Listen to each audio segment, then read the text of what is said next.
managed to organise a group of organisations and private people to work together in trying to bring down the scrap metal here. And these organisations were the Department of Environment, who coordinated the whole program. We had the Department of Public Works, we had the Department of Agriculture, Forestry and Fisheries with their staff. And so we managed to organise their transport and their availability to go around and collect the rubbish. We didn't really plan to have this site for the scrap metal. However, after the cyclone, as part of the re-roofing and clean-up, the government decided to bring down especially the iron roofing down here. So a little bit later on down the track, the government thought to maybe focus on all the scrap metal around the island and use this as a site where they could store all the existing metal for easy transportation out of the island. I think the coordinating program of the actual collection of the scrap metal went very well by the Department of Environment, and I think it's just a matter of knowing what responsibility the department is supposed to be doing. A crane? Yeah. He should be able to, if he runs along the road, he should be able to process most of the material. The only thing he would need to have is the car bodies pushed probably from the shore side toward him, and that way all he has to do is keep in a straight line, and all the material will be easy access to be loaded with the forklift along the side of the road. Yeah. But any heavy material that he comes across as he's doing the process, he can just sort of stack back again, and that could be left for processing with an oxy. So really, if he does a clean sweep through, you should just be left with the heavier material that he can handle. Okay, so we're now to like come to the lots of iron roofing stuff. Do we need to like actually sort of pick up the iron roofing and then put it nicely to one spot? Or? No, as I said, if the material can be pushed into a heap, he can just, the machine carries a grab, he can pick it up with a grab and just load straight into the machine. He'll press the block, then lift the block out and put it to the opposite side, the other side of the machine. So he'll have the work done on one side. So I think heavy machinery can take care of that, eh? With the loader that the works department has, it'll be all you need to be able to move the material closer. That's all you need to do. It's like fridges with this kind of... No, that's the fridges and light gauge material is all can be pressed together. The reason the cars are normally kept separate is because they do contain tanks and gas cylinders. We normally check them first. But white goods and corrugated iron, flashing, together is not a problem at all. It can all be handled like that. It's just that pile in there that's quite high. Any ideas on how to sort of get that down? The height of that won't be a problem. He'll, providing it's up toward, as it's pushed toward the machine, he can take the material off of the pile and press it and get the pole down to where it needs to be, maybe then be pushed back in to get a bit further. But the height of it's not a worry at all. So all easy access. Yes. I think if this is pushed over and he processes the front and any other material as he's baling it, he can pull that out to put aside. Yeah. Yep. There's two types of metals there. There's obviously the light gauge material. They're all light gauge material, but one's aluminium and one is steel. The aluminium being of high value, it'd be a shame to process it with the steel and lose it in the process. What about the cutting of the heavier type of metal? That's going to have to be left till after the job's completed, or the baling is completed. The material can be put to one side and they'll work their way through with an oxy torch to cut the material to size for export, which would be a 3 foot by 4 foot or 1 by 1.3 metres in size. The baler will only handle light material, it will not press heavy material. So the person that operates that will put all the oxy cutting equipment away from what he's doing. So if he spreads it out as he goes, it'll make it easier for the workers that are cutting it up. So the idea is to remove the lighter material first? Yes. And clear the area for the oxy cutters to come and do their job? Mm-hmm. Okay. That way all the hazardous stuff's out the way, they've got easy places to work. No chance of fire, they can work in the open. Mm-hmm. So what about motorcycles and bicycles? They can be pressed as part of the light gauge process. They're only made out of light tubing. And from what you've seen on the rest of the island? Up to 35 tonne of car bodies and light gauge material that's still to be brought in. and probably up to 30 to 40 tonne of heavy material around the workshops and a few other places. So you probably, to be safe, you'd be looking around the 300 to 320 tonne in total for the whole job, I'd say. Yeah. Okay. She's a goer? The job wouldn't be hard to do, no. It's fine.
Reef Shipping, and Reef Shipping is a major provider of shipping services in the Pacific Island network. We offer services effectively from Niue through to Vanuatu, to Wallis, Futuna Islands, Ventura, Fiji Group, Tonga, Samoas, right across to Niue, which we're talking about now, and into Rarotonga, 2 ports in Rarotonga. So we offer both services from New Zealand and Australia.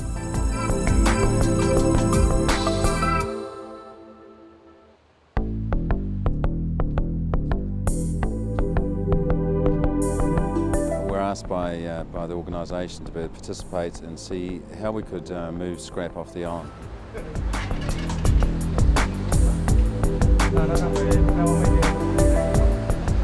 Recycling right around the world now is a favourite task, and the small Pacific nations, they don't have the resources or the facilities to do this.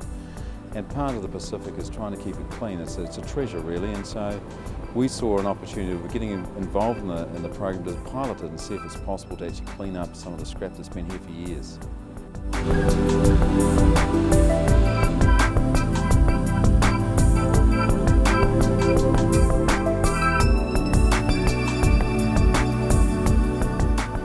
Is coming into a berth like this which has no protection to the wharf, and of course bringing a ship in which is prone, very narrow channel, it's pretty difficult, so it sort of gets everyone's blood pressure up just at the point.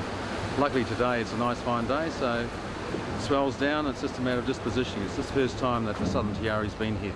The barge can't accommodate these heavy lifts, and there's no way of lifting the baler off or the other heavy lift items on the ship, so we have to bring it in and use the ship's gear, and that's the only reason we bring it into the wharf. Otherwise you'd be anchored off and we'd be doing it by barge.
Obviously, it's been a long period of planning and coordination, if you wish, for the people involved, and I'm very, very pleased that finally we're able to say we're getting rid of all this.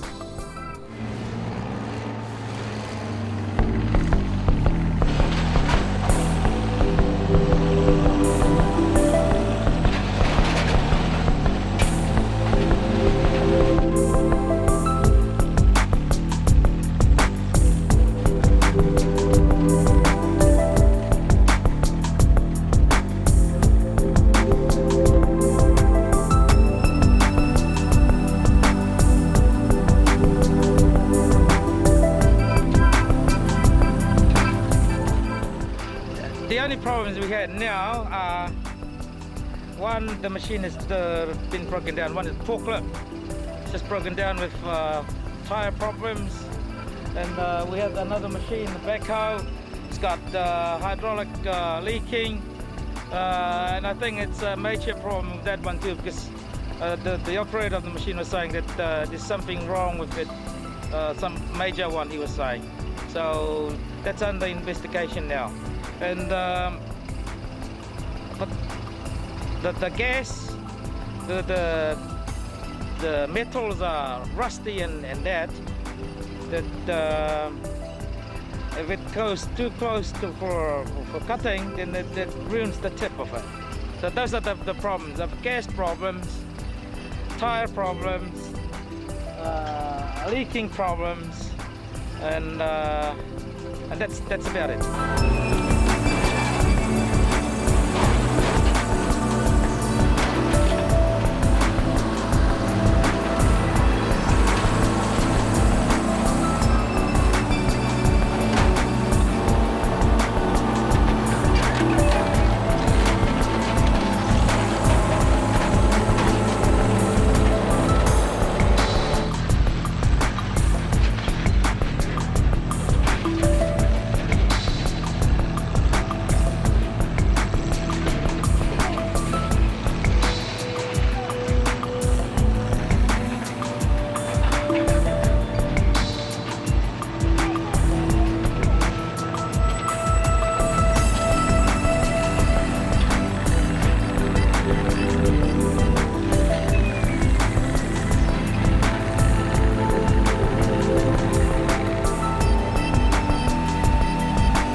It's progressing.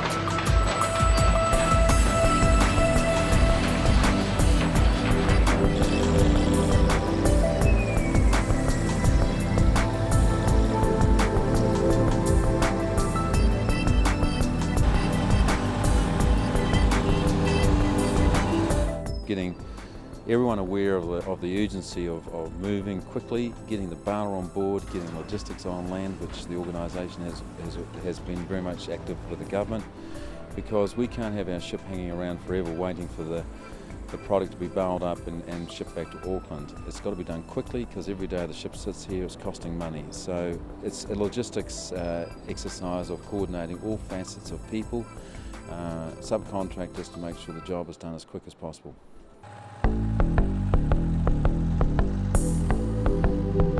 The most difficult part has been the logistics and trying to organise everybody and making sure that we do things properly and well. I've been very, very pleased with the way that the government departments here have cooperated, as well as the private contractors, the village people, and the aid donor that has provided assistance. As well as that, IH has been very, very helpful in providing assistance at the time that we needed some technical assistance to support us.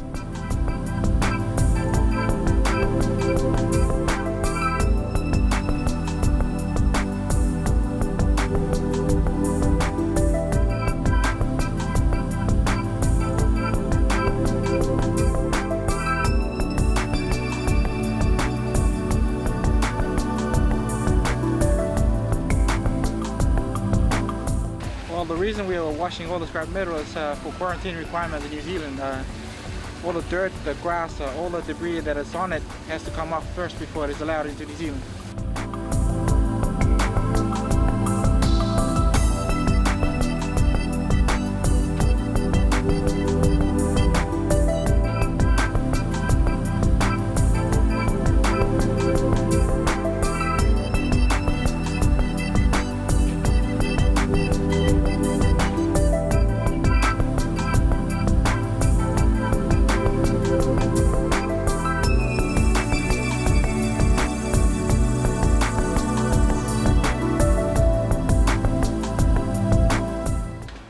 I think it's very good to take it away, take it off from our country, from our little island over here. Too many rubbish. Very good. Get rid of all rubbish from Niue. It's glad to see that somebody knows what to do with them, and good luck to them. I think it's a very good idea to get rid of it, to make that site clean, you know, because it looks like a dumping site, which is not. So yeah. Well, we can't handle that stuff over here. Has to be outside the country. Excellent idea. Get rid of all the junk and a lot of scrap hanging around the homes and stuff. Good idea also. Yeah. What do you reckon? Yeah, I reckon it's a really good idea, getting rid of all that metal and stuff, because it's also piling up and it's increasing the pollution for us, Niue people as well. But it's also good because we have a clean and green environment. I would like to see it kept that way as well.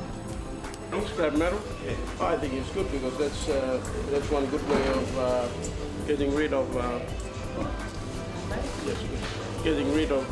metals and scrap metals from here, because it makes the place more cleaner and friendly for people to enjoy it. It's a once in a lifetime project. I think it's the first time that ever happened in Niue. I don't know. You have to verify that. Yeah. But it's really good that that's cleared. Because it's gonna take away all this rubbish. I saw. It's good for Niue. Take all the scraps where they come from. It hurts our eyes, and it also gives the pollution to the environment. Oh, it's good. Get rid of all the scraps from our island. That'll be good. I mean, like keeping a little bit clean. That would be awesome.